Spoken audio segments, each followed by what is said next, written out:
अगर आप law field में अपनी करियर बनाना चाहते हैं या लॉ फील्ड में आप एजुकेशन लेना चाहते हैं तो AILET एग्जामिनेशन आपके लिए बहुत यूज़फुल एग्जामिनेशन हो सकता है। इसकी फुल डिटेल्स आपको इस वीडियो में मिल जाएगी।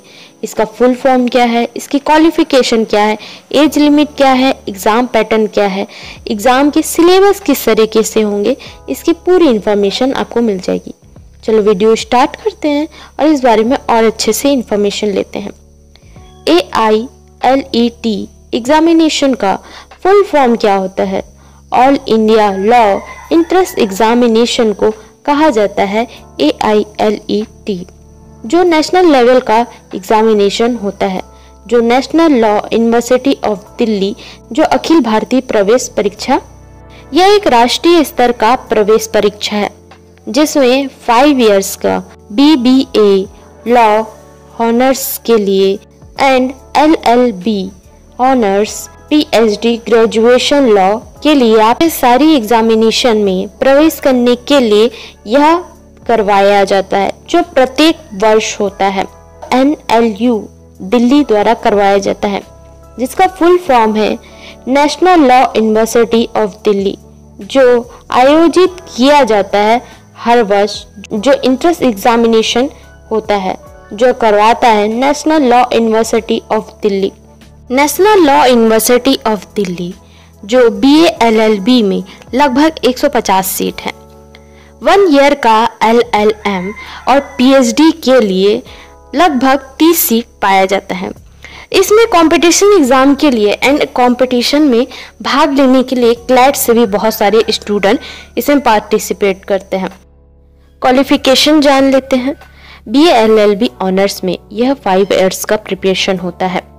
यह प्रिपरेशन करते समय आपको कौन कौन सी बातें ध्यान रखनी चाहिए? इसमें 12 पास होना चाहिए आपको, इसमें 50% आपका होना ही चाहिए। अगर आप ST SC या हैंडीकैप है तो आपको 40% होनी ही चाहिए आपकी 12th में। एंड ऑल्सो अगर आप 12th पास नहीं है, लाइक आप एग्ज़ाम दिला रहे हैं या स्टडी कर रहे हैं, तो उस टाइम पर भी आप अपने जो भी एग्ज़ाम है इसके लिए प्रिपरेशन कर सकते। एंड सेकेंड है BLM ऑनर्स, जो 1 ईयर का होगा। इसमें आपको LLB का डिग्री होना ही चाहिए एंड इसमें 50% का आपका रिक्वायरमेंट होता है। अगर आप ST SC या हैंडीकैप है तो 45% आपका होना ही चाहिए डिग्री में। यह 5 एंड प्लस 3 इयर्स का LLB होता है। फाइनल ईयर के बाद आप इसमें तैयारी कर सकते हैं। इसके लिए कंपटीशन में आप रजिस्ट्रेशन करवा सकते हैं एंड अप्लाई कर सकते हैं। थर्ड है PhD। तो आपकी PhD करने से पहले आपको कौन कौन से रिक्वायरमेंट पूरे करने होंगे? इसके लिए आपको LLM का डिग्री होना ही चाहिए। LLM का डिग्री आपको कंप्लीट करना होगा, वो भी 50% से।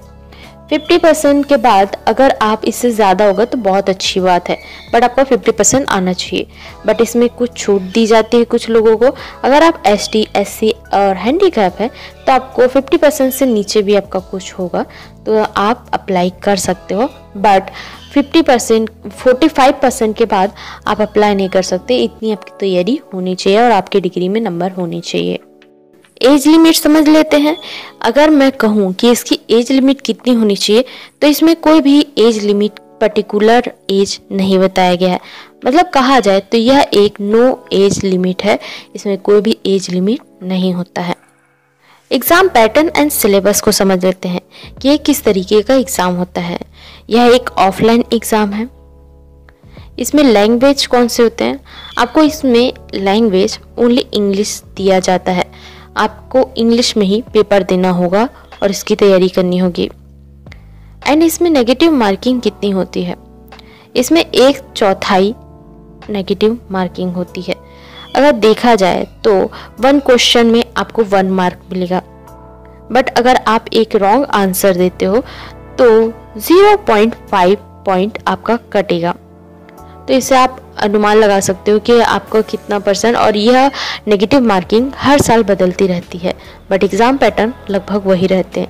नेगेटिव मार्किंग कभी कम ज़्यादा हो सकती है। अगर आप प्रिपरेशन कर रहे हैं तो नेगेटिव मार्किंग की पूरी तरीके से आप ध्यान रखिए। क्वेश्चन कितने हो सकते हैं? क्वेश्चन 150, जिसमें आपके मार्क्स कितने होंगे? 150। एमसीक्यू टाइप्स के क्वेश्चन पाए जाएंगे एंड एग्जाम में आपको कितना टाइम दिया जाएगा? एग्जाम टाइमिंग 1 आवर्स का होगा।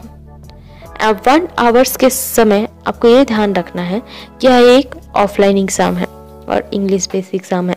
आपकी प्रिपरेशन अच्छी होनी चाहिए जिससे 1 आवर्स में आप इसे कंप्लीट कर पाएँ। एग्ज़ाम के सिलेबस को समझ लेते हैं। एग्ज़ाम के सिलेबस कुछ इस प्रकार से हैं।